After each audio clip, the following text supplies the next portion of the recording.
Fairies. Fascinating creatures. For most people, fairies are characters from old tales, nothing but fantasy. However, as the science of myths teaches, the imagination does not get excited for nothing, and not sometimes. At the origin of the fable is the fantastic reality of long-forgotten memories. For millennia, in cultures all over the world, occultists have taught, just as visible nature is inhabited by an infinite number of living beings, so in the invisible, on the astral and spiritual plane of this world, live unsuspected creatures called elementals. There are 4 categories of these beings who identify with the essence of the 4 physical elements of all things earth, fire, water, and air. The gnomes dominate the earth, the salamanders, the fire, the undines or naiads, the waters, and the sylphs are the lords and ladies of Aries. Sylphs, these are the arcane entities that are at the origin of the fairy myth. There is some disagreement among occult masters about the physiology of elementals. Paracelsus says that they are not spirits because they have flesh, blood, and bones, reproduce, speak, act, sleep, wake up, live, and die. Despite the elemental similarities, they are not human beings, but they are not spirits either. They are similar to men and women in their anatomical and metabolic aspect. On the other hand, like spirits, they are invisible within the standard reach of the human optic nerve and extremely fast in their locomotion. This line of thought considers that elementals, like fairies, are basically made of a substance called ether. This is not a pharmaceutical ether, a chemical substance. The ether mentioned here is such a complex reality that it would take a whole book or documentary just to talk about it. The idea of the alchemical ether that constitutes the world of elementals is something like the structure of a morphogenic field of life, forms and beings that, due to its peculiar wave frequency or vibration, provides the genesis of much more subtle, less dense bodies. In relation to the predominant matter in the kingdom of nature inhabited by humanity. That said, the elementals would then be ethereal beings in all their fullness.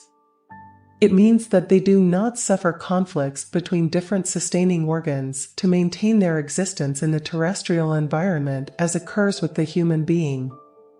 In fact, the human creature, daughter of Adam, often lives divided between the requests of the physical body, the passions of the astral body, the reasons of the mind, and the truth of the spirit or of the higher self. In practice, the unitary ontological complexion, that is, the state of being one in itself, guarantees little physical wear and tear to elementals over time. Therefore, they live a long time. The average life expectancy of elementals is between 300 and 1,000 years, and the longest lived are precisely the sylphs, the elementals of air, the fairies. The elemental has only one principle or body, the etheric body, made of ether, in which it lives. The ether or ether, in occultism, is a spiritual essence. In the 4 elements, ether is the essence. There are many ethers, just as there are different families of nature spirits of the elements.